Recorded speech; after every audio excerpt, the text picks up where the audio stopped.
It was early morning on July 1st, 1863. The night earlier, General Buford arrived at Gettysburg with his cavalry, 2,000 men strong with roughly 6 cannons accompanying.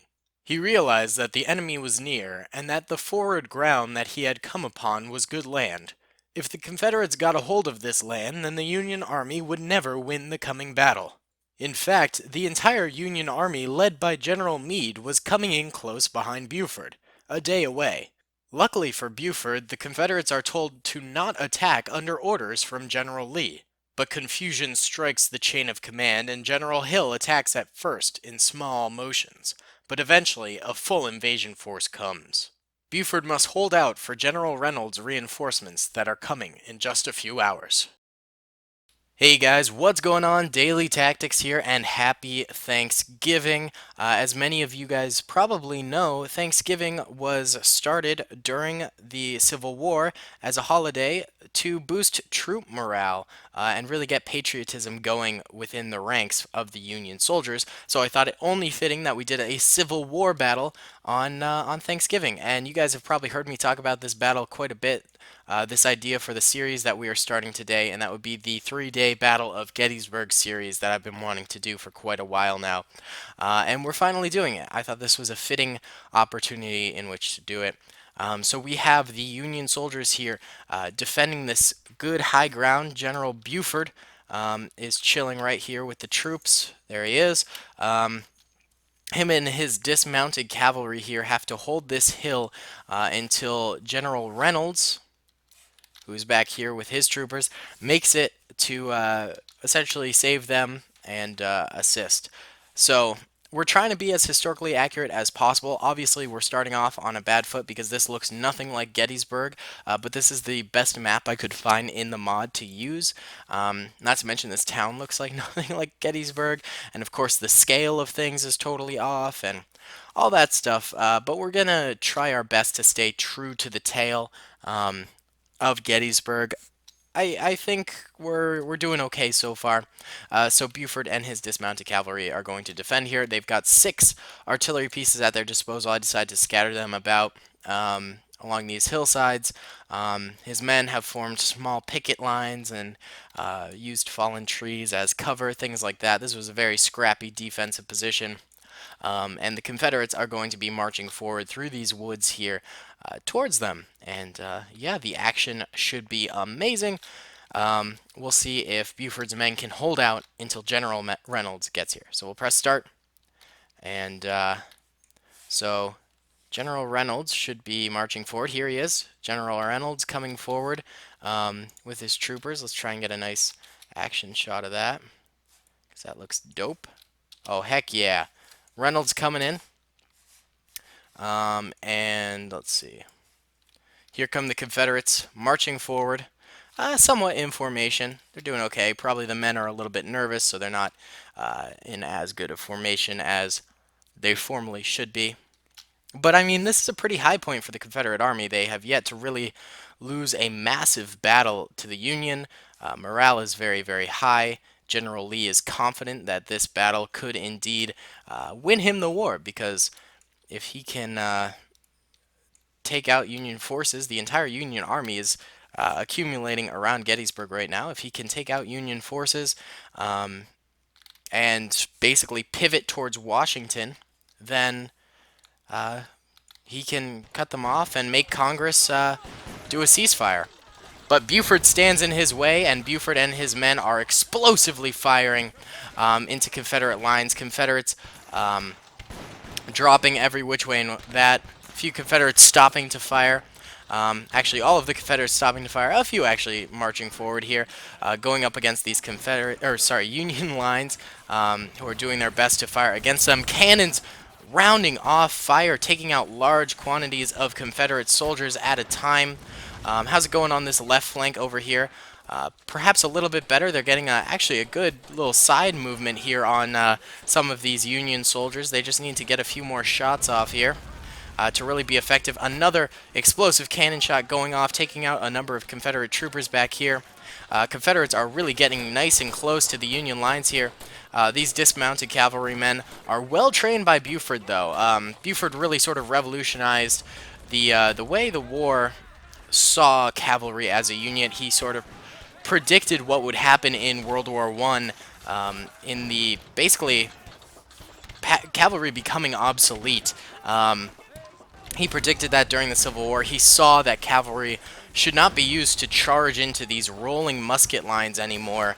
What with advancements in technology and faster reload times, things like that, he saw that it just wasn't working out anymore. And instead, he chose to use cavalry as more of a positional advantage. They could get around positions faster.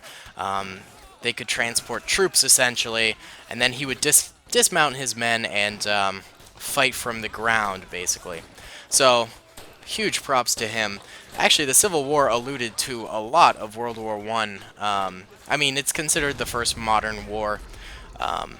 But, I mean, you think about it, General Longstreet with his defensive trenches and strategies really predicted the World War One, the entire theme of the war. And then you've got Buford just being an absolute boss. A few Confederates actually retreating backwards a little bit, just under such heavy fire and scrutiny from the Union soldiers, but they are doing a nice job of taking out a few of them.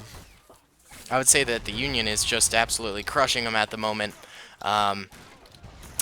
But here comes Reynolds and his troopers actually coming forward and aiding the men positioned on the hill. All right, I think it's time for Confederate reinforcements to hop on in here. Actually, we can push them a little farther so they actually engage in the battle. So yeah, essentially what happened in the battle. Alright, so we're just putting in a few Confederate reinforcements here. Alright, there we go. That should be enough. New waves of Confederates coming forward and engaging in the battle. There's just smoke everywhere from rifle fire. And men are thrown about everywhere. But yeah, essentially what happened in the battle was there was a miscommunication of Lee's orders, sorta, and General Hill didn't quite understand basically, don't attack. Whatever you do, wait for the rest of the Confederate army to come forward before you engage your Confederate soldiers. And instead, he fully engaged. There's a few theories on why he engaged. Some are saying miscommunication from General Lee. Perhaps Lee was a little bit more vague and essentially just said, attack at your discretion. Or others just say General Hill thought it was a great opportunity. Because, I mean, Hill didn't know how many Union soldiers were actually stationed here. He didn't know how many men lay beyond those hills. He didn't know it was an entire brigade of cavalry. There's a lot of unknown things about the Battle of Gettysburg for both sides. They didn't know what they were going up against. So essentially, he fully engages his army. It starts as small skirmishes, and then he decides to engage the full brigade at the end of the day. So what does actually happen on the battlefield, and we'll have to do this now, is, alright, so there's Reynolds right there. Reynolds actually dies. He gets shot off his horse upon arrival. Buford witnesses it happen, sees the brave general fall from his horse. There he goes. He's dead now. General Reynolds has left the game. Yeah, pretty tragic. And actually quite a number of important figures in both armies die in the Battle of Gettysburg. You've got people like Armistead, Kemper dying on day 3 for the Confederates. You've got Reynolds dying. But then there was also a lot of men who rose to prominence because of this battle. You've got people like Buford, except I think Buford dies soon after, I believe. But also Chamberlain, who wins the Medal of Honor, and we'll be touching heavily upon Chamberlain in day 2, of course.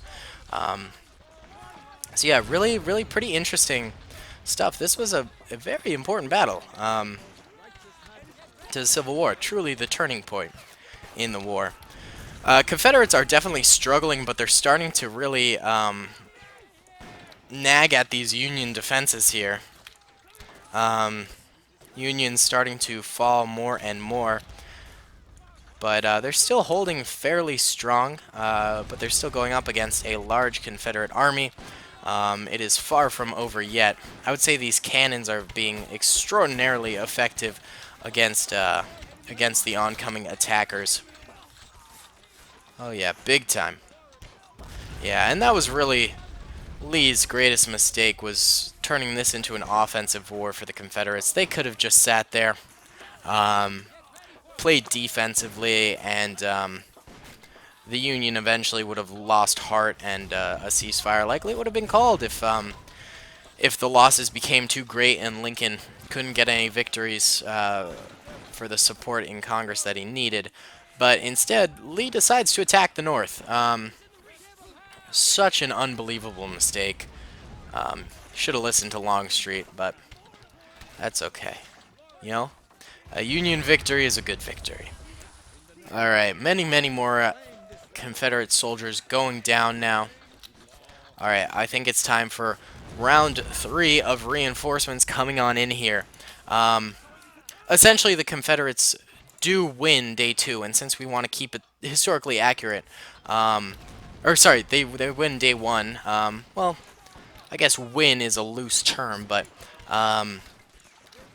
they do manage to get the Union to retreat. So after a bit here, we're going to have Union soldiers retreat back. But Buford did his job in ensuring that they were able to hold this position until reinforcements came, and then they could hold the good high ground on like Little Round Top, Big Round Top, Cemetery Ridge on day 2. So really, day 1, without Buford, the Battle of Gettysburg would not have been the success that it was. So for these purposes, I know that the Union is probably gonna. It would have held longer and longer here, I think, in this position had I not just sent in more Confederate forces. But we do need the Union to retreat here, so we'll let it go on for a little bit longer, see how the Confederates do with these new forces, and they're still getting crushed by that artillery.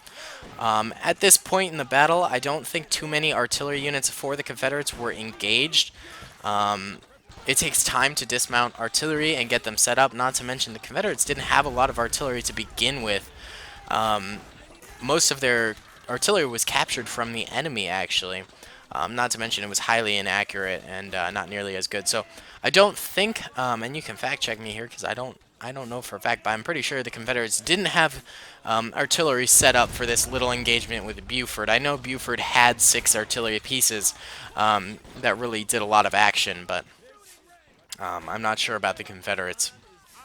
Once again, I'm not an expert in the Battle of Gettysburg. I do not claim to be. I've read a few books on it. Killer Angels, which is, for the most part, historically accurate, though it does get a lot of things wrong, and it's got a heavy Confederate bias, which can easily be judged. But I mean, I've taken a Civil War class in college, though that didn't focus specifically on the Battle of Gettysburg, so I'm not in no way an expert in that, nor would I claim to be an expert in the Civil War. I'm, you know, I'm only a sophomore in college, so I'm really a starting out historian. So I don't want you guys to be all upset if I get facts or anything like that incorrect, because you know, I don't mean to be incorrect. I do think I'm, for the most part, getting a lot of things right here. Basically the basic premise, but it's hard to be historically accurate in a battle simulator, you know. All right. Either way, the Confederates are really ramping up their attack here. The Union is beginning to falter. We're seeing more and more losses, especially on Reynolds' lines over here. Yeah, many men starting to go down. I think it is time to retreat the Union. Let's hop them out of here. Let's just say they retreat back to Gettysburg. Alright. Pulling back our units from the hillside here on day 1. A Confederate victory, though, I mean, I wouldn't say it was exactly like a major victory or anything like that. They did manage to dislodge Buford, though the Union did manage to hold out until the rest of the um, Army of the Potomac managed to get there, which is really all they were hoping for. Did Buford live up here, by the way? Um, there's Buford. Buford's still alive. Nice. He does live through battle, or day one. Uh, However, his cavalry is so heavily damaged that they basically I think they get assigned to hold like the right flank or something like that, a very unimportant position, um, simply because their men are so heavily injured and they're down so many men that Buford just cannot aid the Union Army in the way that he was previously. So he's basically out of the Battle of Gettysburg from here on. And day two will focus on Chamberlain's men on Little Round Top, I believe. Although many attacks happen on day two, that's the most important one in my opinion, that holding of the flank. So we're going to focus on that for the most part. Alright, Union is just about entirely out of here. We're going to just get the artillery troopers out of here too. I'm sure they took the cannons with them. That's such a hassle to do. So we're just going to hop the cannons on out of here. Cannons really were the MVPs of this battle, spraying so much good fire down on the enemy. Alright, so the Union, for the most part, is out of there. A few scragglers are the exception. The Confederates are beginning to come in and take the land that the Union held. Yeah, so I hope you guys enjoyed this episode. I hope you have a wonderful Thanksgiving. Essentially, the Union will return on day two, and the Confederates will attack once again, and we will be able to see that. R.I.P. General Reynolds, dying immediately upon entering the battlefield. And props to General Buford for being the real MVP of the battle here on day one. Alright guys, thanks so much for watching. I hope you enjoyed. Comment and subscribe if you did, and I'll see you all in the next one. Peace. I hope you guys enjoyed that video. Be sure to click that subscribe button for more content, and hit the notification bell if you'd like to be alerted to whenever I live stream or upload. Thanks so much.